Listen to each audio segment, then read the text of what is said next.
Well, good morning, church. Uh, it's rainy Saturday, so we're gonna do something like kind of like we did before. When we're under some weather, it's kind of hard. There's kind of some thunder in the background. I took this time as a pause. Luckily, it's right at time in the rain. So what I'm gonna do is I'm gonna get you set up for sermon. And what I'm either gonna do, and I just hadn't decided which way I want to do it. I'm either gonna go ahead and record it later somewhere else and then post it back here, for the week, or I've got some things I want you to sit with. So maybe, and this is what I think I want to do, is that I want you to sit with it. So I'm going to give you just some snippets, a couple of fun facts, and then some biblical homework. How's that? And then next week, deliver the message that I feel is on my heart. I want to do it justice, though. I don't want to rush it. Once again, I don't want to rush it based on just trying to get under some weather or get through some weather, that kind of thing. So I think that's what I'm gonna do. I'm gonna share with you just we'll call it a tickle. Well, let's do that. Let's tickle with it a little bit. That's me being presumptuous that you're excited about what I have to say, but we'll see. First thing I need you to do, I need you to, looks like there's glare. That didn't help. Post in the comments where you're watching from.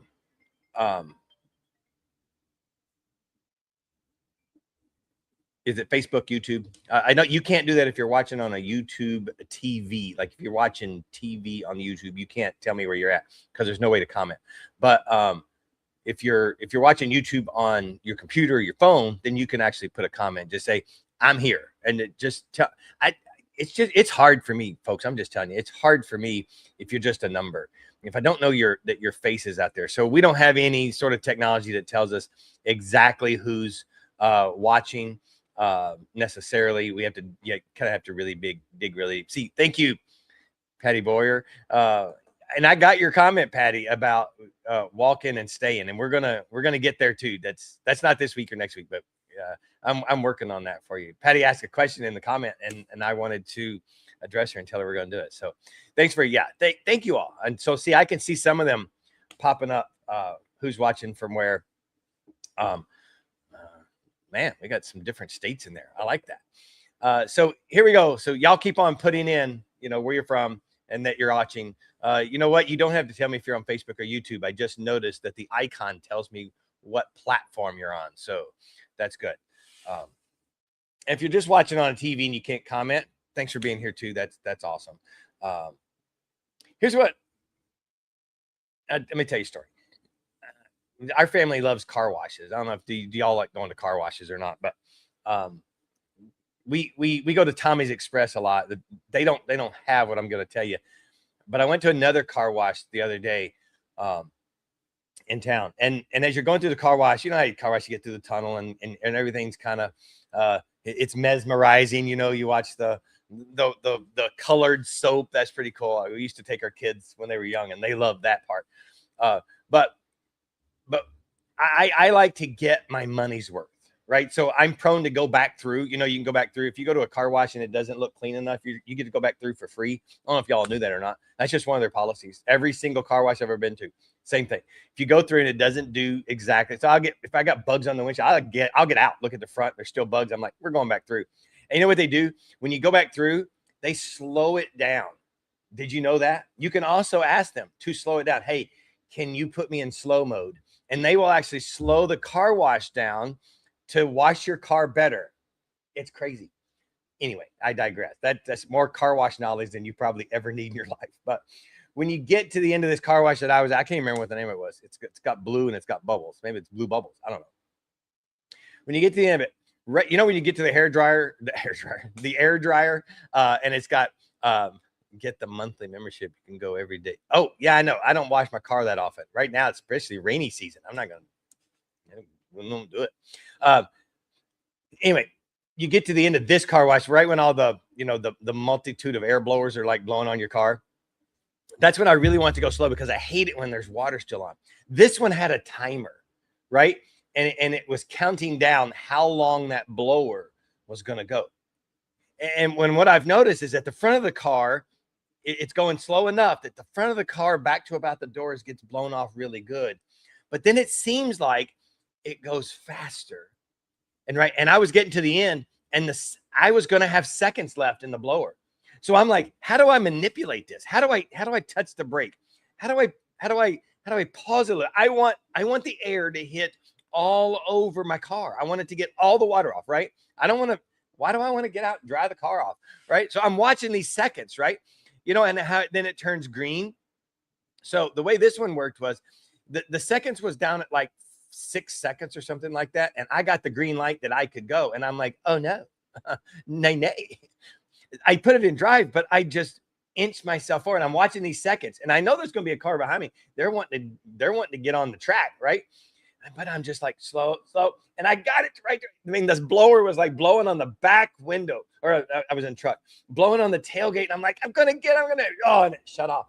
But I felt like I got my money's worth because I pushed it to that last second. And I reaped, here comes the song. I reaped the benefits of all the seconds that this car wash had to offer. Okay. What does that story have to do with what we want to talk about? Your homework, in case I get rained out, here's your homework. Psalm 103. I want you to read Psalm 103. Let me give you some stats about Psalm 103. Psalm 103 was written before we had poetry rules. You know about poetry rules, haiku. What's the other? I only remember haiku, but there's a bunch of poetry rules. Psalm 103 there's 22 verses, and there's 22 lines in each of the 22 verses. And in each of those 22 verses, there's 2 of those lines have exactly the same length. It's also called what they called an envelope chapter or an envelope psalm, meaning it starts and ends with the exact same phrase, right? So once you read it, you'll see it. We're only a few verses out of it, but I want you to read the whole psalm and then understand. It's actually called David's Hallelujah Chorus. So that's a really cool part about this psalm. But what got me on this psalm is what I want you to think about this week. I want you to introspect the sands of your life. Sherry and I talked about this week, just yesterday, I think it was, what we call is our mortality, right? And I think I told you about that. I kind of went through struggling with my own mortality a few months back last year. But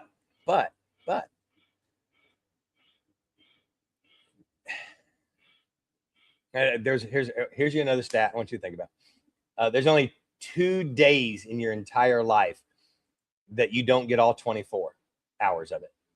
That's the day you're born and the day you die. You don't get all 24. You mean you might get the birth one if you are born at exactly midnight. Exactly midnight. That would be the only one. Or you would have to die at exactly 11:59, right? But majority of people, there's 2 days in our life we don't get all 24 hours. That's those 2. The frogs. I don't know if y'all heard the frogs. Y'all can tell me if you hear the frogs too, because that's with the rain comes the frogs. So there's another stat. I want you to kind of think about that one. That one's not life changing. I was struck with God asks us to walk with Him constantly, to be ever mindful of what He has in store for our lives, like what He wants us to do. And I thought, we should do it with haste, right? Because we shouldn't wait, or because we love God and we want to do exactly what He tells us when He tells us to do it. There's that. But then as I'm reading, especially Psalm 103, I hope you get this out of it before I get back to you next week. That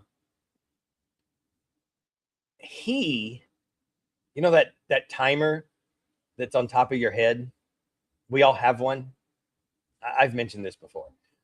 We all have that timer because there's a movie about it. And it's counting down. You can sort of picture it as an hourglass if you want, but I think for contemporary people like us, we want to envision a digital clock. So we're walking around with a digital clock, maybe even a countdown timer, and it's counting down to 0. We can't see it, but there is a person who can. And the Bible's clear that our days are numbered and that God knows every single one of our days. And He has written into those days, every single one of our days. He He's I'm going to lose you if I say he has planned them out. Okay. He has a plan.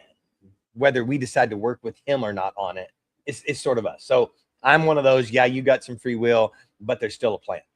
If you want to be an idiot, not follow it, knock yourself out. That's my theology. But he's asking us to walk. And so it was very sobering to me to think, wait, he wants us to act quickly and to listen intently and to chase him passionately. And maybe one of those reasons is because he can see the clock. He knows when it's getting to zero. Now, it doesn't scare him, and it's not like he's got a rush. I'm not putting any of those attributes on him, but he knows. And since he knows, doesn't that make it even more prudent for us to listen more intently and to follow along more closely and to dig in him deeper? That was a lightning strike. I don't know if y'all saw that. I'm going to hurry. So Psalm 103, and I want you to read it, and I want you to spend some time thinking about that clock that's on your head. Not in fear, okay? That's never the Christian life. But of the things that you should do while you're still breathing. And I'm probably going to go in a direction that you don't even think of. We'll see. The things that you should do while you're still breathing, so that when that clock goes down to zero, there's words you hear. And the people that are left behind, I'll say this, there's no confusion. It's crazy to think of. Just do it. Here's a couple more stats that I want you to know. Did you know that every vice president that we have has a 1 in 5 chance of being the president?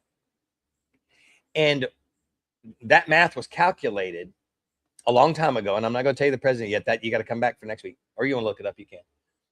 That math was calculated, and a person became the vice president knowing those statistics, or knowing a statistic. So it's grown a little bit. So I'll make it all clear. But a person decided to be vice president because he liked the odds of becoming president. And it happened. Now, I'll tell you this one. Nine vice presidents have become president in our history. Just 9, but we've only had, this is only 45, right? So some of y'all are quick at math. You can get there. But some of them died of their own. Some of them were assassinated. And one was taken out. I'm going to get to all that. Just think about that. 1 in 5. Just think about that percentage of being the vice president, and all of a sudden you're president. So there's some wake up call that I'm asking you to think about. Okay, a wake up call with that clock that's on your head, with the fact that there is a being that you and I interact with on a daily basis that knows the number. Okay, and then the responsibility, that's one of the points that you and I have, because we don't know the number, but he does. Come back and see me next week. Be here. Read up on Psalm 103. Yeah, and I'm pretty sure I'm just going to wait and do it live. We're going to make it we just had one more lightning. It's going to be really close this time. So I just want to share it with you. I want you to think about it. I want you to let it weigh on you a little bit. Don't struggle with it. Don't be fearful of it, but let it weigh on you a little bit. Yeah, my days are numbered. We don't get to live like it's our last day. That's irresponsible. But we need to live like we believe it could be our last day here on the planet. So a little sobering message coming to you next week, but insightful, I believe, and encouraging. because I think you and I can live these days that we do have, that we are taking breath. We can do it better. And I think that's our goal, one of our goals. As we glorify God in each and every day of our life, we can start doing things better, knowing that we don't have all that we might think we have. All right. Let me pray for you, and then I'll get back inside. We'll see you next week. God, I thank you for those who just have popped on here to listen. Just I'm humbled that they're out there, but that you are in the midst of it all, that you will guide us. God, I'm thankful for every day that I do have. Help me to understand how I'm supposed to live it, to make every moment count, both here on the planet and in eternity. Don't let me lose sight of you. In your name we pray. Amen. Hope you're staying dry. Hope your weather's well. You can even post in the comments. I love the comment interaction. Okay, folks, it helps me. It really does. Telling me you're there, telling me where you are, tell me what the weather is, whatever it is. It's just or asking questions like Patty did last week. And like I said, I'll respond and let you know we're going to get to that one. And part of that, Patty, might get answered next week. Now that I think about it, so I'll see you back here next Sunday morning at 10:30. And you know what? Even I'm never going to do that 2 weeks in a row. So if something happens that the weather's bad, I'll just, like I said, anywhere. If it's Beach Baptist anywhere, I'll go find somewhere I can hole up and try to do it. May not be the same video and audio, but we'll work on it. Promise. All right. You all have a good week. And remember, I plan to see you next week. I'm not even going to say I hope to see you next week. I plan to see you next week. We should probably start saying, good Lord willing. Good Lord willing. All right. You have a great week. We'll see you back here next week.